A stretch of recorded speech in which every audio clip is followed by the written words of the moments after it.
This is 1988 and Coco, a mother of two, is waiting for news about her husband Carlos, who is coming back from a trip from the mountains. She's not waiting for him. She's waiting for the news of him being killed on the road. And this story begins in 1978 when Carlos and Coco are on a business trip to Peru. Carlos, being tied up by his work, lets Coco goes on a tour to the Inca's ruins. Well, she's there and she finished the tour. She ends up on a antiques market just outside of the tour. And there, the street is packed. Stores are everywhere. People are selling souvenirs to tourists. And in the middle of it all, the bus is on the other side of the market. And this thing is packed with people. And Coco's trying to make her way towards the bus. While she's doing that, she feels a tug of her skirt. So she looks down, and when she looks down, she sees this beautiful indigenous girl, jet black hair, tan skin, and the rarest green eyes that he had ever seen, jade green. And a look that penetrated her so much that she actually stopped and asked her, "What do you want?" The little girl tells her, I need you for you to buy this wooden box. And she raised the wooden box to her and shows her. But in the middle of it all, the people are pushing and she gets separated from this little girl and basically thrusted over to where the bus is. So she gets on the bus, she tries to see the girl again, but is lost on the multitude of people. So she gets on the bus to the next site, which is 2 hours away. So they drive 2 hours away. And she's kind of thinking of this little girl. It made an impression on her. She gets off the bus, goes into the second ruins tour. These tours are set for you to, once they are done, you get out to a market that sells souvenirs. It's kind of like a tourist trap thing. So she goes into the market. You have to cross the market to get to the bus. And in the middle of this market, which is again packed with tourists, people trying to sell things on the street. There's stores on each side but there are little kiosks on the street also selling stuff. And in the middle of it all, she feels again a tug of her skirt. So she looks down again and she sees the same little girl. And the girl tells her, "You need to buy this wooden box." So Coco looks at her, and now this feels weird. I mean, this girl, for once, she starts asking herself, how did she manage to get to this place? But again, it had been 3 hours. She could have gotten on another bus, but it kind of piqued her curiosity, right? So she kneels down and she asks the little girl, what is it that you're selling? She says, "Don't worry, you just need to buy this box. It's $5. Coco doesn't make any much of it. She takes $5. She gives it to the girl. The girl gives the box to her.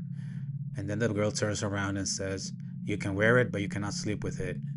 You can only sleep with it when I tell you so." So by this time, Coco is kind of taken aback with it, kind of making joking in her head about it. For her, it's just this old like kind of mystical thing that they were trying to throw into the selling of a souvenir.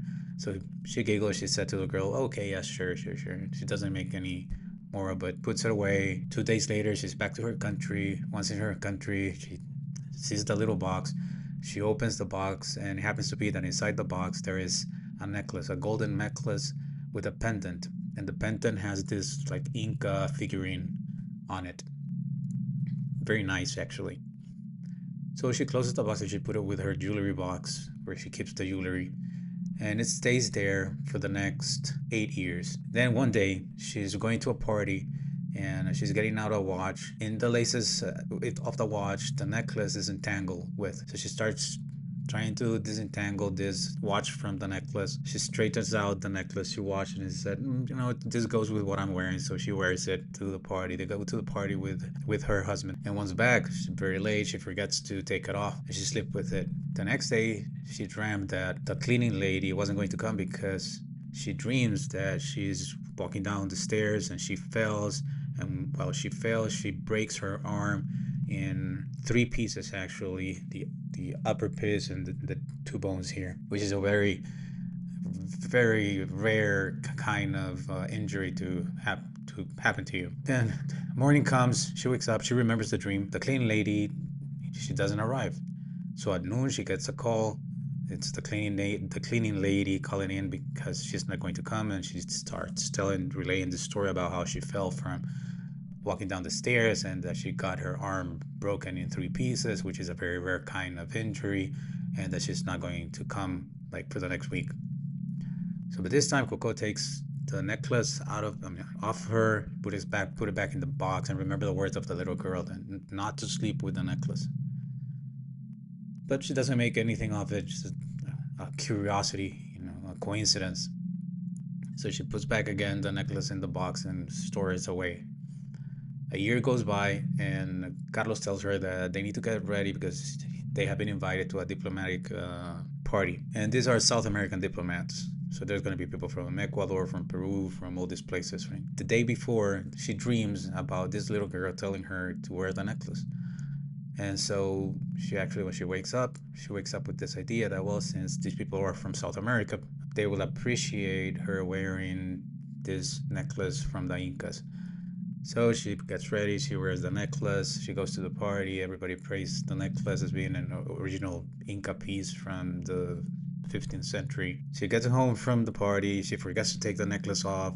She takes everything off, but she forgets to take the necklace off. So she sleeps with the necklace. And that night, she has a dream. And in this dream, Carlos, her husband, is driving down a road. A tire blows up, and the tire blows up, and the car starts spinning, and it goes over the guardrail, down the mountain, flipping down the mountain, and everybody dies in the car. In the car, it's three people. It's Carlos and two other guys with him. Well, she wakes up and she remembers that the dream that she had about the cleaning lady came true. So she's very worried and she tells Carlos about this dream. Carlos really likes to drive fast, but he says to her, "No, don't worry. I don't have any trips to that road. I mean."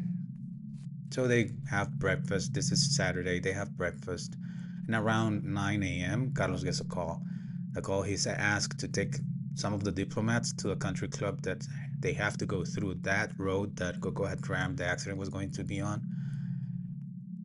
But they have rented a car. They just need to one person doesn't fit in the car, and they need somebody like as a guy to represent the country and be with them and just take care of them, right? So Carlos says, "Okay, I'm going to do it.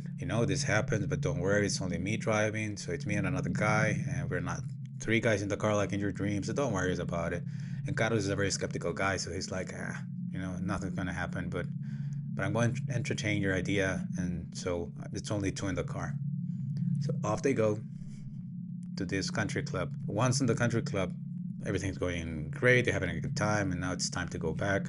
They had rented two cars and Carlos' car, but one of the cars break down. These guys were heading towards another city, and Carlos was coming back to where the city that he came from, but they're going to another city. So well, we said, you guys are going to be granted, but you're going to make it because I cannot take anybody back to where you're going. I have to go back to my house, right?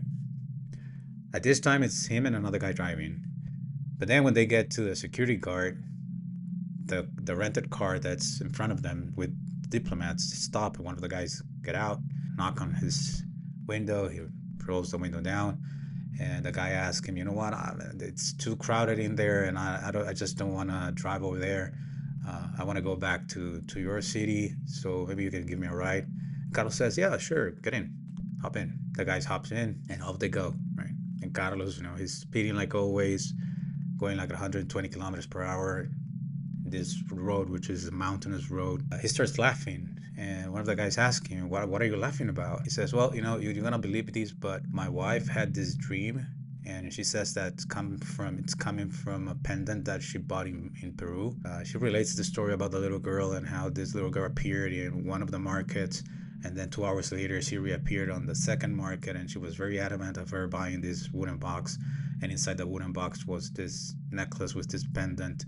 He describes the pendant. One of the guys was from Peru. The other guy was a Japanese guy. And so the Peruvian guy says, "That sounds a lot like the goddess of dreams." And they start laughing. But the Japanese guy, actually, and this was the Japanese guy, starts saying, "You know what? I think that we should listen to your wife. It doesn't matter if she wears whatever she wears. It's a wife's intuition, and you should slow down. From where I come, that type of thing is really respected, so please slow down." So Carlos starts making another joke, but then the Japanese guy really seriously tells him, "Please slow down for me." So he starts slowing down. He takes his feet from the accelerator and start pressing the brake. And as he's doing that, the speedometer goes from 120 down to 80 to 70.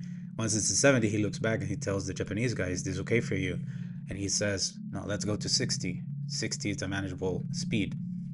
So they go, he presses the brakes again a little bit further, and the needle goes and back down. And as soon as it gets to 60, a loud boom, it's heard inside the car, and it's the front tire. It had exploded, and the car starts swirling, and then it crashes towards the guardrail. But it's going slow enough that they bounce from the car rail, from the security rail of the road, towards the mountain wall, crashes into the mountain wall. It stays there. I mean, the car's total. It's a huge crash, but everybody's okay. So they get out of the car, and the Japanese guy says, "See, we were safe because of your wife's dream." Back at her house, Coco is just waiting and waiting. Hours go by. Carlos is not coming. She's worried. She starts calling everybody. She dreamed about it, and dreams with that pendant came true in her experience. So she starts calling everybody, and then about 3 hours later, Carlos appears with a car totaled in a tow truck. She asks what happened, and she starts relating the story about how it happened, right? And with him was the Peruvian guy.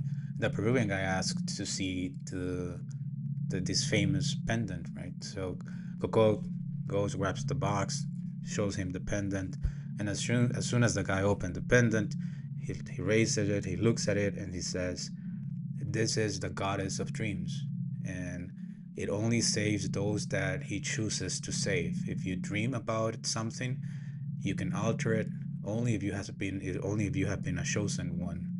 So take care of it, put it in the box, and never use it to sleep unless you dream a night before that you're supposed to sleep with it." And she did that. She has never worn it again, and it's still stowed away in that wooden box in her jewelry. And Coco asks, "What happens if I just sleep with it?" And the Peruvian guy says, "Well, the legend of Mama Quilla says that if you do and you abuse it, then your dream starts becoming negative and they stop saving you, helping you. It will become a curse." And that's the story of Mama Quilla, the Peruvian goddess of dreams. And this is a true story, by the way. Well, thank you for listening. Please, if you enjoyed this story, subscribe to the channel. It really helps. Thank you. And I'll see you in the next one. The Fuku Files!